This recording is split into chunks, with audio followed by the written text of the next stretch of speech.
First important ingredient, you need a drink to start with, so you won't dehydrate. Double shot of vodka with soda water and lime, preferably. Cabbage, sharp knife, chopping board. I use the mandolin slicer, but if you don't have one, do not worry. You can just use it by chopping finely your cabbage with the knife. But I just slice it. 3-4 cabbages, depend on the volume.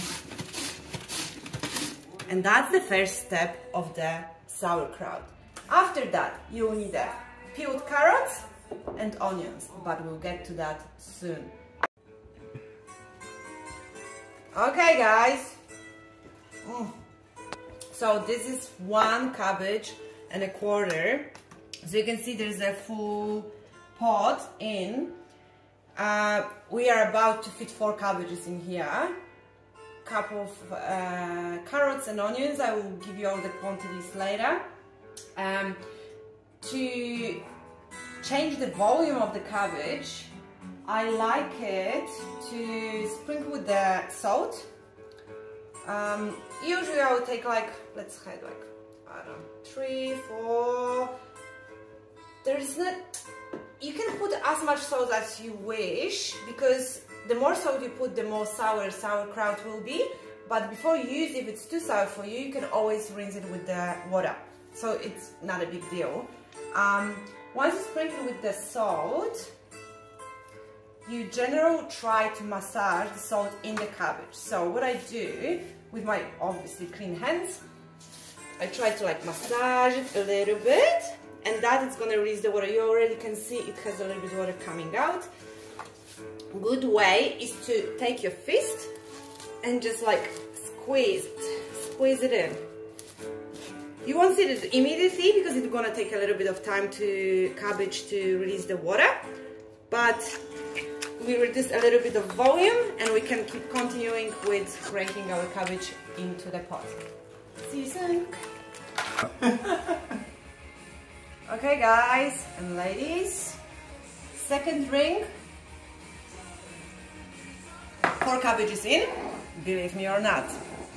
So what I was doing grating 1 cabbage, putting a little bit of salt, doing this thing, so you kind of like massage it down, let the salt get into the cabbage and release a little bit of water. I'm gonna grab a bit of salt. So I have 6 carrots here, 2 onions here, bay leaves, and juniper berries, yeah, juniper berries. But Allspice. Or spice, yeah, but you don't need it.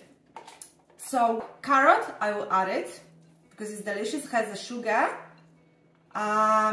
Onion, it's up to your preferences. If you are fructose intolerant, you don't have to add onion.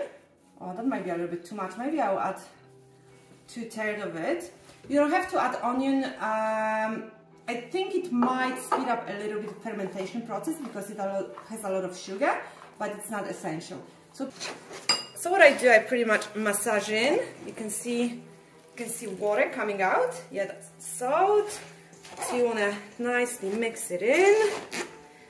If you feel like you need more salt, just add it. And pretty much you just keep doing that. You can use your fist until the whole cabbage is gonna be underwater. You should be able to see the water coming out. Perfect. More onion. So, cabbage is in. A lot of water, as you can see. So now we're ready to pack it into the jar. So there are a few options. So you can have like a proper fermenting jar, and I think it's a 5 liters I have it. I put a hot water in just to sterilize it a little bit. It won't fit into the oven. The benefit of that is you pack the kraut in and you use the weights to make sure it's submerged under the water, and then you put a little bit water in the groove, and the lid has a little groove, and this way all the CO2 created when the cabbage is being fermented escapes out, but the oxygen doesn't get in. When you have oxygen in the container, then the cabbage can get moldy. So there only CO2 gets out, O2 doesn't, sorry, other way around. O2 gets out, anyway, doesn't matter. You can have jars, you can buy Kilner, yeah, they have a little valve. So it works the same way. I bought this jar, actually James bought it for me in Coles for $7, and to be honest, that's the best jar I ever had. You can control how much gap you have in here, so yeah, keep an eye on it, maybe they will come on sale. And also you can use the normal jars. The only thing with the normal jars to remember is when you put your cabbage in, you don't hide it completely, you just close, or whatever you call it, just leave a little bit gap so the CO2 can escape. Remember, if you use the jars, put it into the oven to 110 degrees for approximately 10-15 minutes just to sterilize the jars, and pour the hot water over your lids just to get rid of the unnecessary bacteria.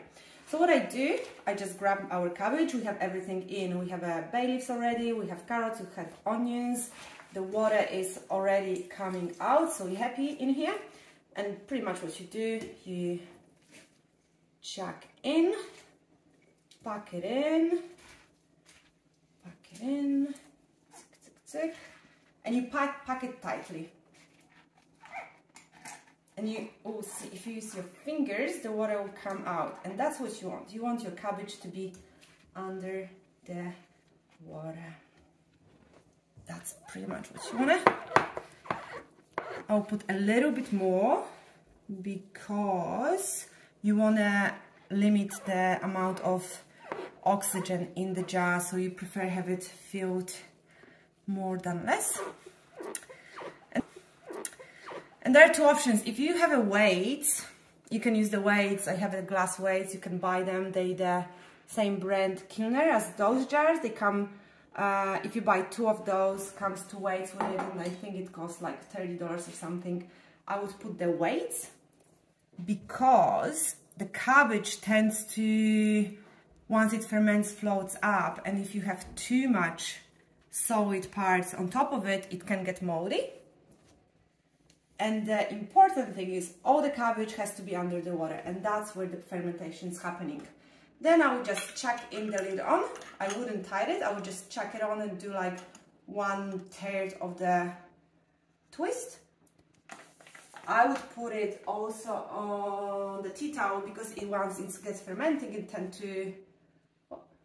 tends to spill out, and you can leave it for a week or 2. Let it ferment. Also, I didn't add. So this is a basic recipe, but if we're talking about the cabbage and sauerkraut, sky's the limit. You can add whatever you want. You can add the ginger, you can add the garlic. I tend to use the kimchi spice. I love the kimchi spice. Personally, I don't like kimchi itself made of wonbok, but I do normal sauerkraut, add a lot of kimchi spice, and you have a European style of kimchi. I don't know, call it whatever you wanna. Anyway, I hope you find the video useful, and please spread it to the world, because remember, sauerkraut is a healthy microbiome. Healthy microbiome is the healthy life and long life. See you later, guys. Thank you.